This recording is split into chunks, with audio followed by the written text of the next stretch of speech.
لا حول ولا قوة إلا بالله العلي العظيم. أعوذ بالله من الشيطان الرجيم. بسم الله الرحمن الرحيم. الحمد لله رب العالمين، والصلاة والسلام على خاتم الأنبياء والمرسلين مولانا أبي القاسم مصطفى محمد. اللهم صل على محمد وآل محمد وآله الطيبين الطاهرين المعصومين المظلومين، لا سيما بقية الله العظيم روحي وأرواح العالمين له الفداء.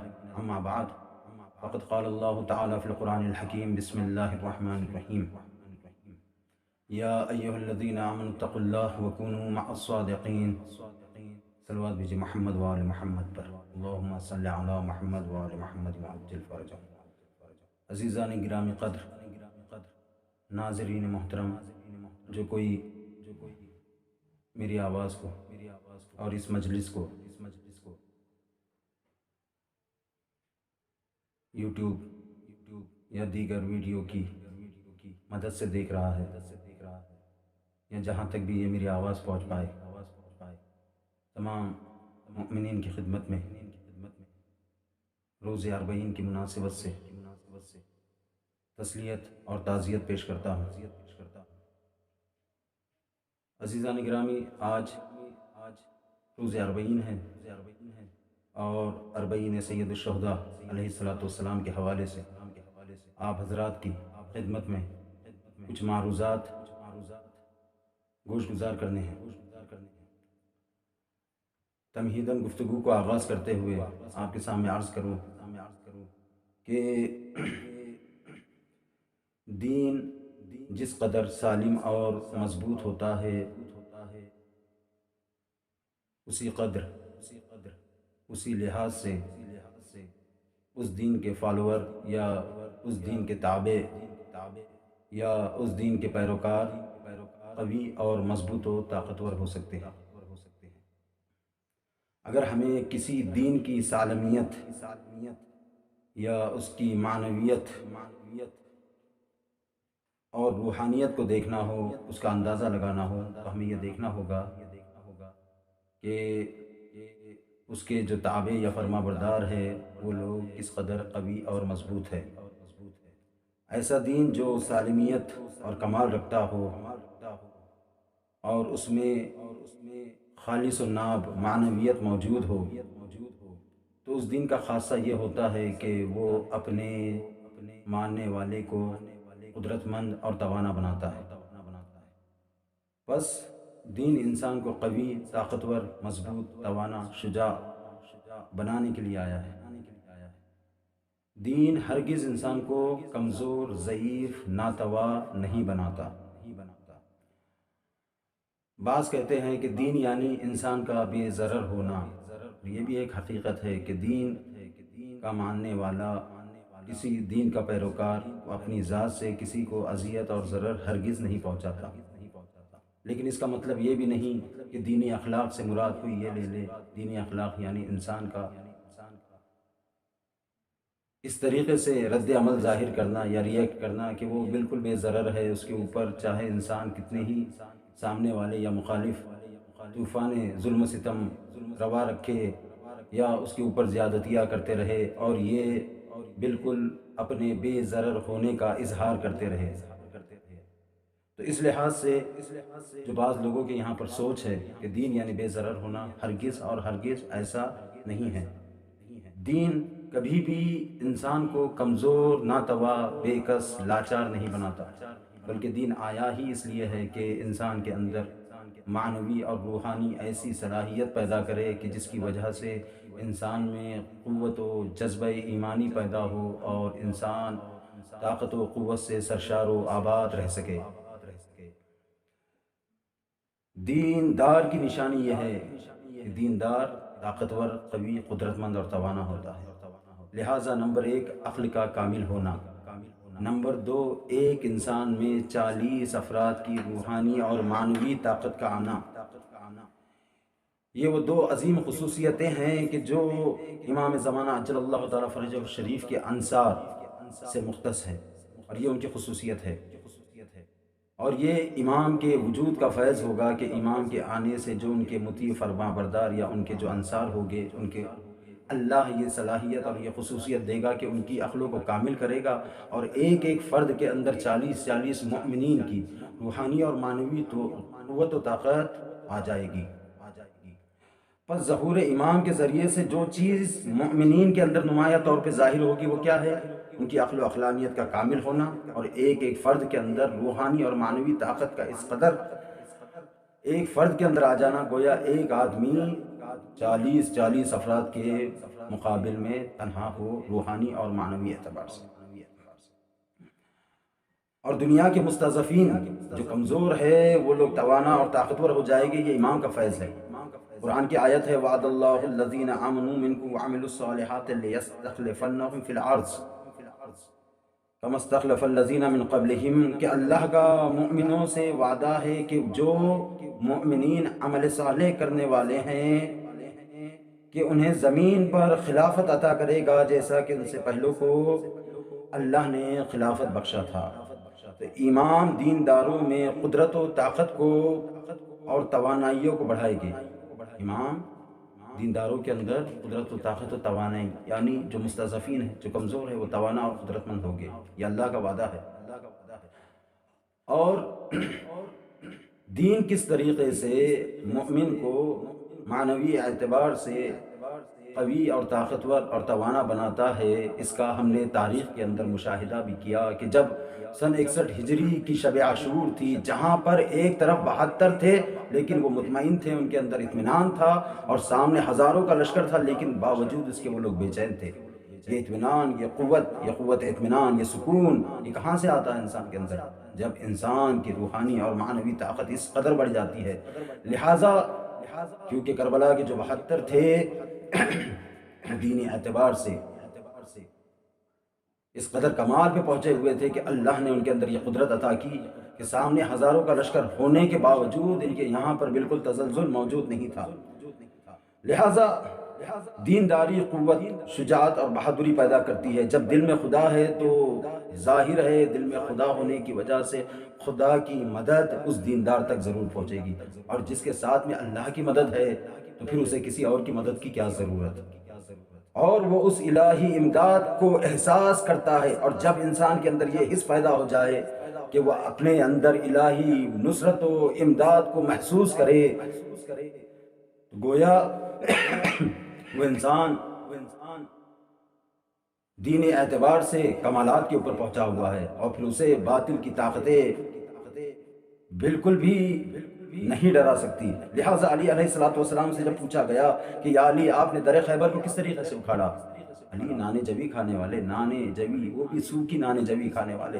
جب علی سے پوچھا گیا کہ آپ نے در خیبر کو کس قوت سے اکھاڑا، تو امام علی ارشاد فرماتے ہیں کہ میں نے در خیبر کو قوت رحمانیہ سے، قوت الہیہ سے اکھاڑ پھینکا۔ عزیزو، یہ ہے قوت، یہ قوت رحمانی ہے، یہ قوت الہی ہے، اور یہ نصرت و مدد الہی ہے کہ جو مؤمن کے ساتھ ہوتی ہے۔ لہٰذا امام علی علیہ السلام ارشاد فرماتے ہیں کہ مؤمن کی قدرت کا سرچشمہ، یعنی سورس، مومن کی قوت و طاقت کا سورس، ہندی میں اگر ہم کہیں تو سرود، اردو میں کہیں تو سرچشمہ، انگریزی میں کہیں تو سورس۔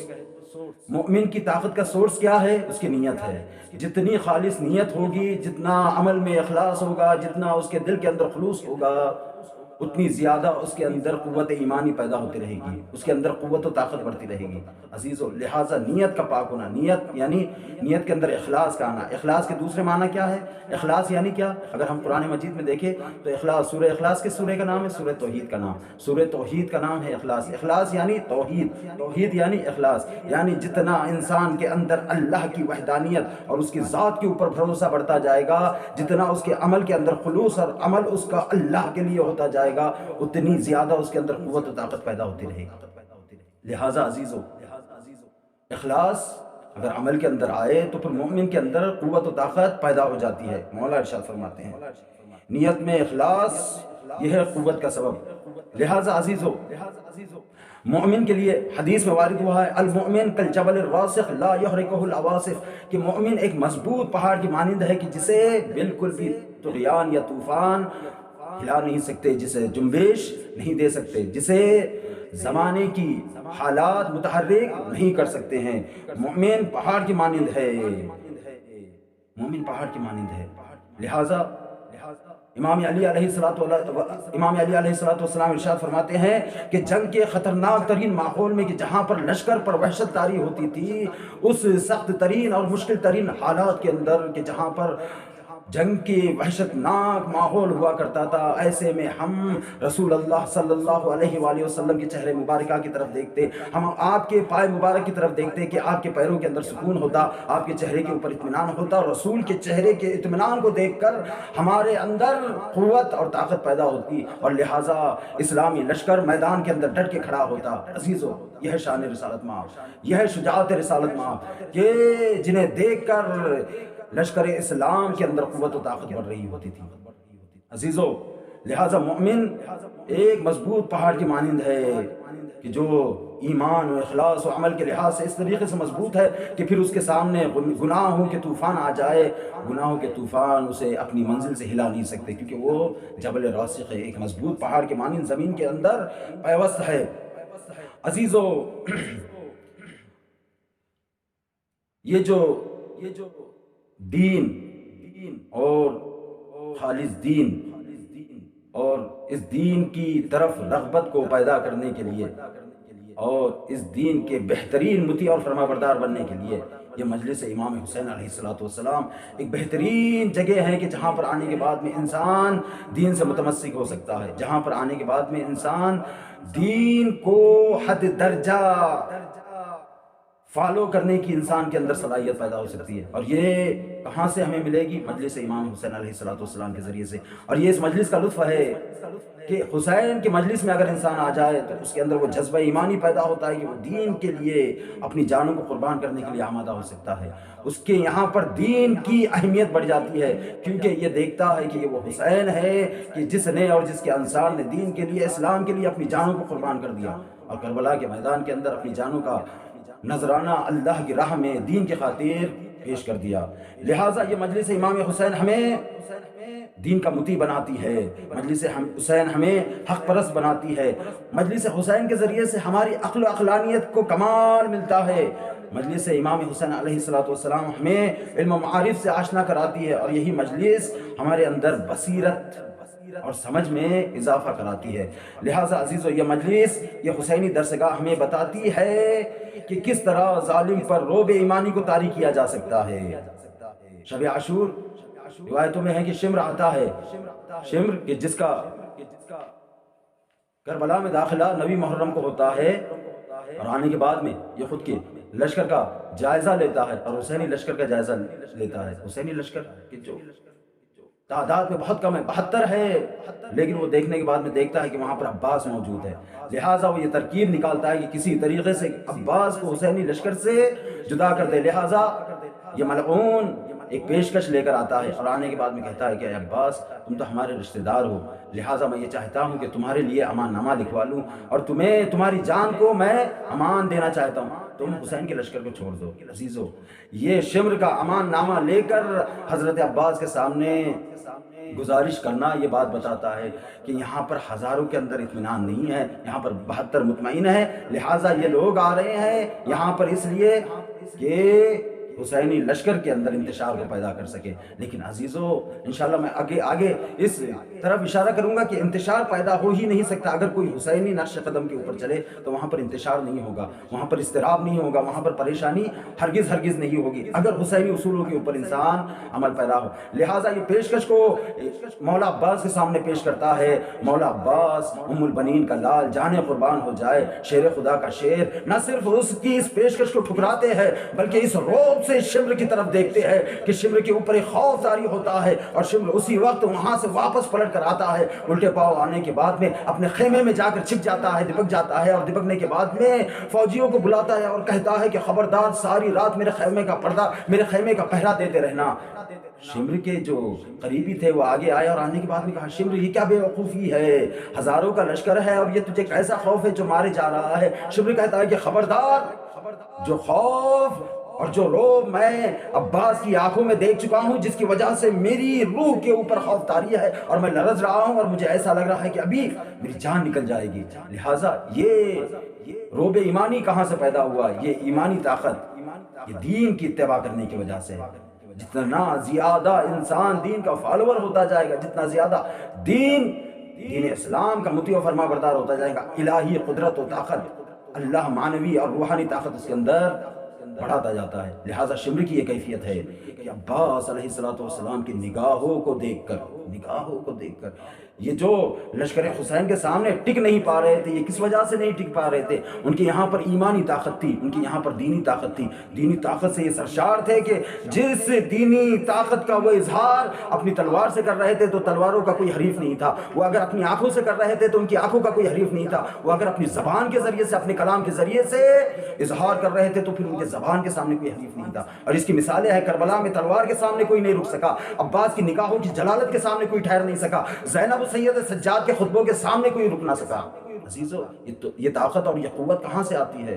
یہ آتی ہے دین کے اوپر عمل کرنے، اللہ کی ذات کے اوپر بھروسہ کرنے سے۔ لہٰذا جتنا مقدس اور جتنا عظیم دین ہوگا، لہٰذا اللہ نے قرآن میں تو اعلان کر دیا ان الدین عند اللہ الاسلام، اب اللہ کے نزدیک کوئی دین نہیں، بس دین ناب محمدی کا جو جتنا زیادہ مطیع و فالوور اور فرما بردار ہوگا، جس قدر اس کے اندر اتنی ہی اللہ روحانی اور معنوی طاقت کو پیدا کر دے گا۔ بس عزیزو، دین حق اپنے پیروکاروں کو قدرت اور طاقت عطا کرتا ہے تاکہ ظلم اور ظالم کے خلاف آواز حق بلند کی جا سکے، حق کا دفاع کیا جا سکے، مظلوم کی حمایت کی جا سکے۔ اور دین حق وہی دین ہے جس کی بقا کا نام حسین ہے۔ دین حق کون سا دین ہے؟ جس کی بقا کا نام حسین ہے۔ کیونکہ اگر میں نے یہ اصول آپ کے سامنے بتایا کہ جتنا خالص دین ہوگا، اس کے جو فالوور ہوگے وہ اتنی زیادہ معنوی اعتبار سے سرشار ہوگے، طاقت و قوت و شجاعت سے۔ لہٰذا کربلا کے اندر، بلکہ پوری تاریخ بشریت کے اندر، کسی دین کی حفاظت اتنے چھوٹے سے لشکر کے ساتھ میں نہیں کی گئی کہ جہاں پر قلت اور کم ہونے کے باوجود وہ لشکر اپنے تمام تر کمالات اور اپنے تمام تر معنوی اور روحانی جو کمالات تھے اس کا اظہار کرتے ہوئے وہ باطل طاقت کے اوپر چھا گیا۔ لہٰذا دین حق وہی دین ہے کہ جس کی بقا حسین کی وجہ سے ہے۔ عزیزو، لہٰذا یہ مجلس حسینی تعلیمات سکھاتی ہے کہ کس طرح ظالم کے خلاف اٹھنا ہے، کس طرح ہمیں مظلوم کی حمایت کرنی ہے۔ مجلس حسینی درسگاہ میں شریک ہو کر ہم حسین علیہ السلام کی تعلیمات پر عمل کرتے ہوئے ظلم اور ظالم کے خلاف کھڑے ہونا چاہیے ہمیں، اور اس کے خلاف ہمیں آوازیں اٹھانی چاہیے۔ لہٰذا یہ مجلس امام حسین، یہ تو مجلس ہے، اور جبکہ آج 40 کا دن ہے کہ جہاں پر کروڑوں عاشقان امام حسین علیہ السلام اپنے کعبہ عشق کی طرف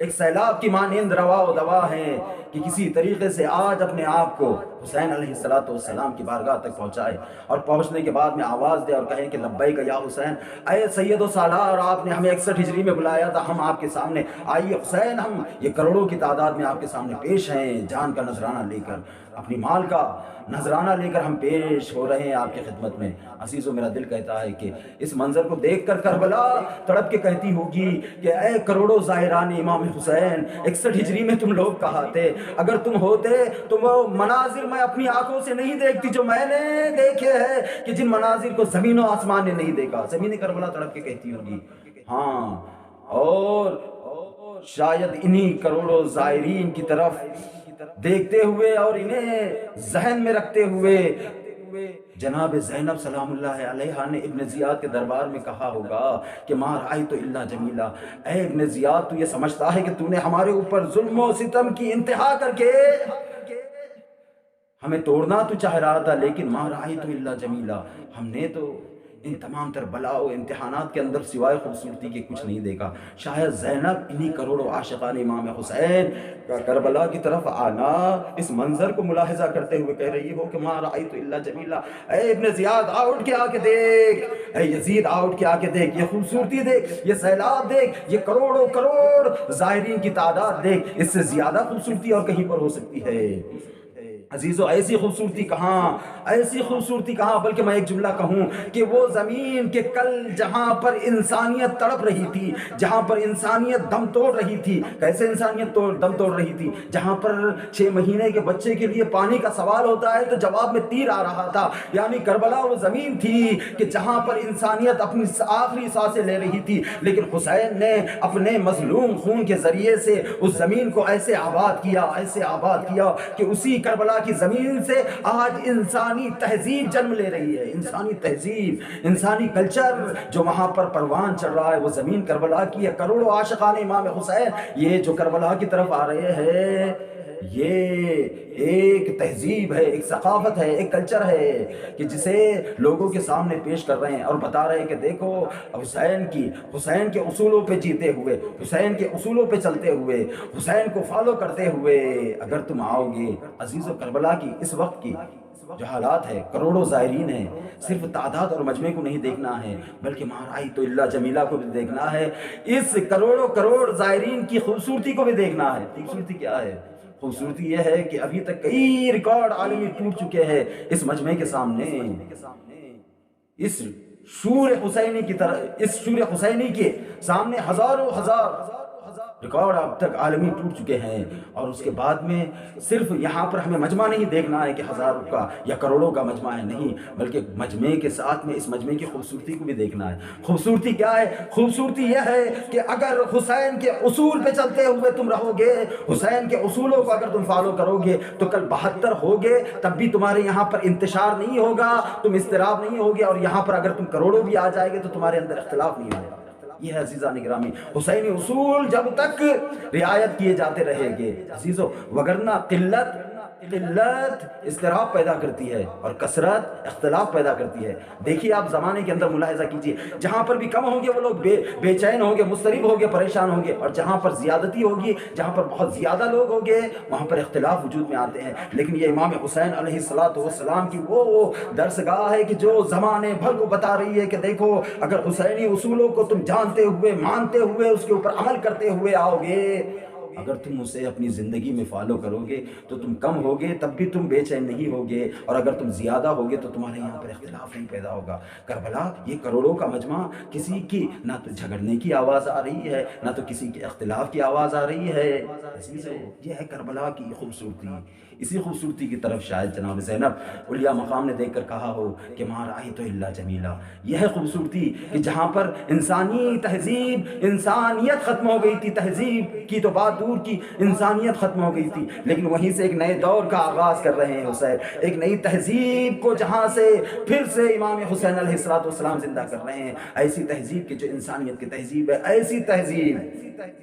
ایسی تہذیب کی جو مقدمہ ہے ظہور امام مہدی اجل اللہ تعالیٰ فرجہ الشریف کا، کہ جہاں پر آنے کے بعد وہ جو زمانہ ہوگا امام مہدی کا، جب ظہور ہوگا تو زمانہ کیا ہوگا؟ زمانہ یہ ہوگا کہ ایک مومن کی چیزیں، ایک مومن کا مال، ایک مومن کی ملکیت دوسرے مومن کے لیے بالکل آسان ہوگی۔ وہ اس کے مال میں سے تصرف کر رہا ہوگا، وہ اس کی چیزوں میں سے تصرف کر رہا ہوگا۔ عزیزو، یعنی مومن یہ نہیں کہے گا کہ یہ میرا ہے، یہ میرا ہے۔ اگر سامنے والے برادر مومن کو کسی چیز کی ضرورت ہوگی تو یہ تڑپ کے جائے گا اور جانے کے بعد میں اس کے حوالے اس چیز کو کر دے گا کہ لے بھائی یہ چیز میری تھی، یہ چیز تیری بھی ہے، کیونکہ یہی اصول ہے، یہی ہے انسانیت، اصل انسانیت یہی ہے۔ اور اسی کو امام مہدی اجل اللہ تعالیٰ فرجہ الشریف زندہ کریں گے۔ تو اسی تہذیب حکومت مہدی کی یہ مشق ہے کہ جہاں پر کروڑوں زائرین پہنچ کر بتاتے ہیں کہ اے امام زمانہ ہم آمادہ ہے، آئیے دیکھیے ہم اپنی آمادگی کا اظہار یہاں پر اس کربلا کے پیدل سفر میں کر کے بتا رہے ہیں کہ جہاں پر ہر مومن دوسرے مومن کے لیے کوئی پیر دبانے کے لیے تیار ہے، کوئی پیر کی خاک اٹھانے کے لیے تیار ہے، ہر طرح کی خدمت کرنے کے لیے تیار ہے۔ کیونکہ یہ حسین کا ظاہر ہے عزیز، اور ہم یہ بتا رہے ہیں کہ اے مولا اب تو آ جائیے، اے مولا اب تو آ جائیے، ہم تو اب مشق کرنے لگے ہیں، اب تو ہم ایکسرسائز کرنے لگے ہیں، اب تو ہم پریکٹس کرنے لگے ہیں، اور پریکٹس کر کے ہم عملی بتا بھی رہے کہ مولا کروڑوں آپ کے چاہنے والے مولا اب آمادہ ہے، اب ان کے یہاں پر وہ ساری چیزیں تسلیم کرنے کی صلاحیت آ گئی ہے۔ کس وجہ سے؟ حسینی اصولوں پہ چلتے ہوئے، حسینی، اور یہ امام حسین علیہ السلام، یہ امام حسین علیہ السلام کی قربانی کا نتیجہ ہے۔ عزیزو، بس ہمیں بھی یہاں پر آ کر کربلا، اور آج 40 ہے جو کربلا پہنچ چکے، وہ کربلا پہنچ چکے، اور جو کربلا نہیں پہنچ پائے ہیں انہیں یہ چاہیے کہ وہ پوری دنیا میں جہاں کہیں بھی ہو اپنے گھروں سے نکلے، باہر نکلنے کے بعد میں کہے اے اہل عالم قتل الحسین عطشانہ، یا اہل العالم قتل الحسین عطشانہ، اے دنیا والو جان لو کہ حسین پیاسا شہید ہو گیا۔ عزیزو، ہمیں دنیا ہمیں حسین کی معرفی کرانا ہے، ہمیں دنیا والوں کے سامنے حسین کو پہچنوانا ہے۔ کس لیے پہچنوانا ہے؟ کیونکہ یہ جو اربعین ہے یہ زمینہ فراہم کرے گا ہمارے لیے کس چیز کا؟ ظہور امام زمانہ عجل اللہ تعالیٰ فرجہ الشریف کا۔ لہٰذا ہمیں اس اربعین میں اپنی طاقت و قوت و حیثیت و صلاحیت و سرمایہ کے اعتبار سے، اپنے علم و قوت کے اعتبار سے، اپنے جذبے اور توانائی کے اعتبار سے جس قدر بھی ہمیں ہو سکے ممکن اس قدر ہمیں اربعین کو اور حسین کے نام کو عام کرنا چاہیے۔ اگر کوئی مال کے ذریعے سے کر سکتا ہے وہ مال کے ذریعے سے، کوئی اگر جان کے ذریعے سے، کوئی اپنی شرکت کے ذریعے سے، کوئی نیٹ فیس بک ٹویٹر یا اسی طریقے سے تمام تر انٹرنیٹ کی دنیا کے اوپر ساری دنیا میں ہر ایک کا فریضہ ہے کہ وہ دنیا بھر میں اربعین کو عام کرے، حسین کے نام کو عام کرے، لوگوں تک حسین کی آواز کو پہنچائے، حسین کے پیغام کو پہنچائے، حسین کے نام کو پہنچائے، حسین کی مظلومیت کو پہنچائے۔ وہ اس لیے کیونکہ یہ حسین کی عزاداری اور یہ خاص طور سے اربعین یہ زمینہ ہے، یہ مقدمہ ہے۔ کس چیز کا مقدمہ ہے؟ ظہور امام مہدی کا۔ ہمیں اب یہ موقع ملا ہے کہ ہم پوری دنیا کو آشنا کرائے حسین سے، کیونکہ جب ہماری آخری حجت آئے گی تو آنے کے بعد میں وہ خانہ کعبہ کے قریب آئے گی اور پشت خانہ کعبہ کرنے کے بعد میں آواز دیتے ہوئے یہ کہے گی یا اہل العالم قتل الحسین عطشانہ، اے دنیا والو میرے جد امام حسین علیہ السلام کو پیاسا شہید کیا گیا، میں اس کا پوتا ہوں، میں مہدی ہوں، میں آیا ہوں، میں نے ظہور کیا ہے۔ تو عزیزو اس وقت لوگ حسین کی آواز کو سن کر حسین کی ذات سے لوگوں کو آشنا ہونا ضروری ہے۔ اس کا مطلب یہ ہے کہ جب مولا آنے کے بعد میں اپنی معرفی، اپنی پہچان حسین کے پوتے ہونے کی نسبت سے کرے گے، اس کا مطلب یہ ہے کہ پوری دنیا تک حسین اور حسین کی مظلومی کی داستان پہنچ گئی ہوگی۔ تبھی تو لوگ جوق در جوق امام علیہ السلام کے لشکر کی طرف آئے گے کہ ہاں ان کا جو تنہا وارث تھا وہ آ گیا ہے، جو سار اللہ حسین کے خون کا بدلہ لینے والا ہے، اور جو زمین کے اوپر حق و عدالت کی حکومت کو قائم کرنے والا ہے، اور یہ حسین کا پوتا ہے۔ لوگ حسین کی آواز، حسین کی مظلومیت کو سن کر امام مہدی اجل اللہ تعالیٰ فرجہ شریف کی خدمت میں اور بارگاہ میں پہنچیں گے۔ لہٰذا ہمیں یہ ضروری ہے کہ اربعین جیسے عظیم موقع میں پوری دنیا کے اندر جو جہاں کہیں بھی ہے، جس طریقے سے بھی ہے، اسے حسین کے نام کو عام کرنا ہے، لوگوں تک حسین کے نام کو پہنچانا ہے۔ ہمیں زمانے پر ان ستم کی رودات کو بتاتے ہوئے رعب و غضب کے عالم میں حسینی پرچم لے کر آگے بڑھ جانا ہے، اور اس طرح سے کہ جس طریقے سے آپ دیکھتے ہیں کہ کسی حکومت کا اگر کوئی حاکم ہے یا پھر کسی قبیلے کا کوئی سردار ہے یا پھر کسی پارٹی کا کوئی لیڈر ہے، اگر وہ مارا جاتا ہے تو اس کے چاہنے والے، اس ملک والے یا پھر اس قبیلے والے وہ کیا کرتے ہیں؟ وہ اس طریقے سے راستوں کے اوپر نکل پڑتے ہیں کہ پھر اب کوئی ان کا حریف نہیں ہے۔ کیوں حریف نہیں ہے؟ کیونکہ ان کا سردار مارا گیا۔ کیوں حریف نہیں ہے؟ کیونکہ ان کا لیڈر مارا گیا۔ کیوں ان کا کوئی حریف نہیں ہے؟ کیونکہ ان کا حاکم مارا گیا۔ اے عزیز و دوستو، ہمارا تو سید و سردار، ہمارے سر کا تاج، بلکہ پوری دنیا کے جو آقا ہے وہ مارے گئے ہیں۔ ہمارا غم وہ غم ہے کہ ہمارے غم کے سامنے دنیا کی کوئی طاقت ہمارا حریف نہیں ہو سکتی ہے۔ عزیز ایسے ہی ہے نا، اگر کوئی لیڈر مارا جائے تو وہ اس طریقے سے اس کے چاہنے والے راستوں کے اوپر بکھر جاتے ہیں کہ کوئی بھی ان کے مقابلے کے لیے ان کے سامنے رک نہیں سکتا۔ کیا کہتے ہیں؟ نہیں ان کا غم بڑا ہے، لہٰذا یہ آ کر راستوں پہ احتجاج کر رہے ہیں، اور اس کے چاہنے والے، اس لیڈر کے ماننے والے، اس قبیلے کے لوگ کہ جو سردار مارا گیا ہے، وہ حاکم کہ وہ حکومت کہ جس کا حاکم مارا گیا ہے، وہاں کے لوگ، وہاں کی رعایا کیا کرتی ہے؟ اپنے اس عزیز، اپنے اس سردار، اپنے اس لیڈر کے لیے خراج پیش کرتی ہے۔ کس طریقے سے؟ اس کی تعلیمات کو روشن کرتے ہوئے، اس کی تعلیمات کو عام کرتے ہوئے، اس کی تعلیمات کو پہنچاتے ہوئے اسے خراج پیش کرتی ہے۔ لہٰذا عزیزو، ہمارا کوئی حریف ہے ہمارے غم کے جیسا کسی کے پاس غم نہیں۔ تاریخ کے اندر کسی میں مجال نہیں ہے کہ ہمارے غم کے سامنے ایک لمحے کے لیے ٹک جائے۔ کسی میں اتنی تاب نہیں ہے، کسی میں اتنی طاقت و قوت نہیں ہے۔ لہٰذا غم کے اعتبار سے ہمارا کوئی حریف نہیں ہو سکتا۔ ہمارا سید و سالار، ہمارا مظلوم امام شہید ہوا ہے، لہٰذا ہمیں بھی حق یہ ہے اربعین کا کہ ہمیں بھی راستوں پہ نکل جانا چاہیے، لبیک یا حسین کی صداؤں کے ساتھ میں زمانے پہ اس طریقے سے چھا جانا چاہیے کہ حسین کی تعلیمات کیا تھی۔ امام صادق علیہ السلام زیارت اربعین میں ارشاد فرماتے ہیں کہ اے حسین، آپ نے اپنے خون جگر کو دیا تاکہ جہالت و گمراہی اور ضلالت چھٹ جائے، ختم ہو جائے۔ لہٰذا ہمیں بھی کیا چاہیے؟ اپنے سید و سالار کے اصولوں کو پیش کرتے ہوئے، اپنی زندگی میں اپناتے ہوئے، اور زمانے والوں کو بھی اس سے آشنا کرتے ہوئے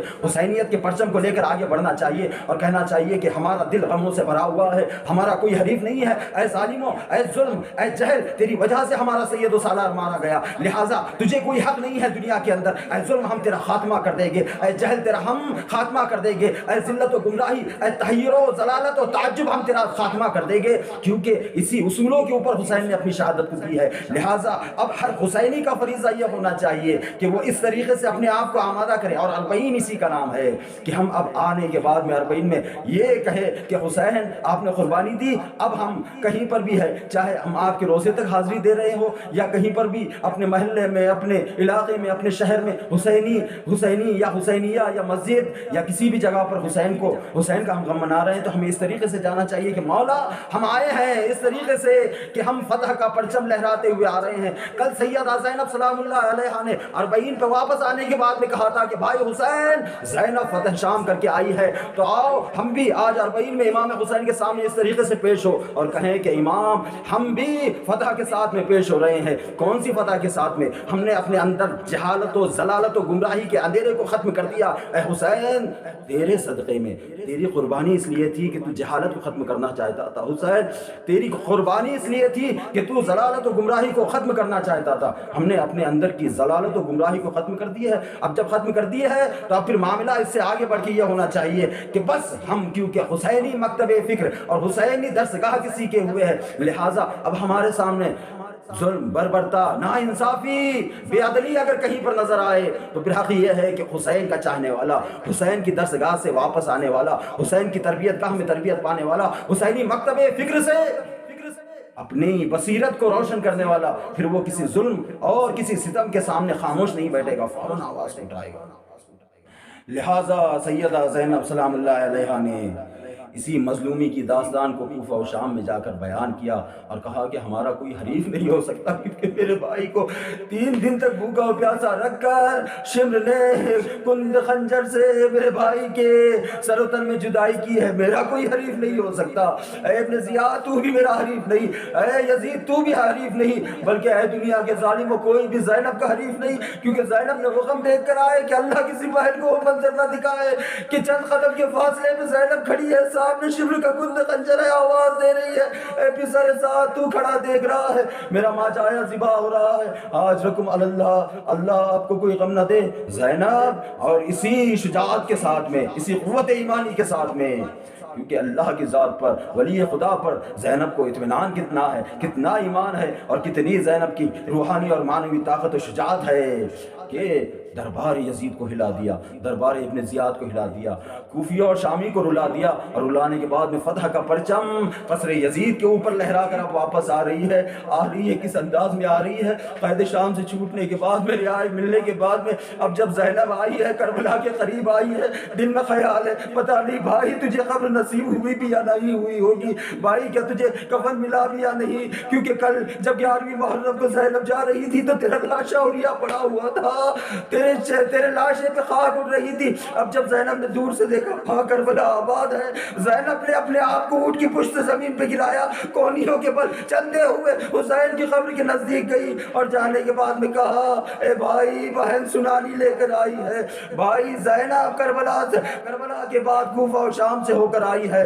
عزیزو، زینب ایک مرتبہ بھائی کی قبر پر آتی ہے اور آ کر کہتی ہے کہ بھائی معاف کرنا، وہ جو نشانی اور وہ جو امانت تو نے مجھے میرے حوالے کی تھی اسے میں واپس نہ لا سکی، وہ زندان کے اندھیروں میں وہ تیری امانت میں دفنا کر واپس آ گئی ہوں۔ اجرکم اللہ۔ عزیز زینب بیان کر رہی ہے، بیویوں کا بہن ہے، ہر کوئی اپنے وارثوں کی قبروں کے اوپر بیٹھے ہوئے بیان کر رہا ہے، ہر کوئی سنانی سنا رہا ہے۔ عزیزو عجب نہیں زینب نے تڑپ کے کہا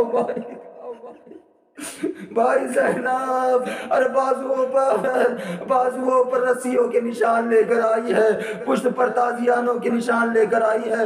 عزیزو، زینب اب الوداع کر رہی ہے، الوداع کر رہی ہے۔ یہ جو الوداع ہے زینب کی، 3 دن تک اربعین منانے کے بعد میں کوئی دل زینب سے پوچھے، کیونکہ زینب کو پتا ہے اب اس کے بعد میں شاید حسین کی قبر کا دیدار نصیب ہو یا نہ ہو۔ زینب آخری رخصت کر رہی ہے، تڑپ کے بیان کر رہی ہے، اے کربلا، اے حضرت شبیر الوداع، اے قتل گاہ صاحب تطہیر الوداع، اے بھائی جان جاتی ہے ہمشیر الوداع۔ یہ کہتے ہوئے زینب نے خدا حافظ کیا، لیکن جب اونٹوں پہ سوار ہونے کی نوبت آئی نہ، جب نہیں زینب نے فرات کا رخ کر کے کہا ہو بھائی عباس بڑی عظمت و شان و شوکت کے ساتھ ارے مدینے سے بہن کو لے کر آئے تھے، آؤ بھائی زینب کو سوار کرو، زینب مدینہ جانا چاہتی ہے۔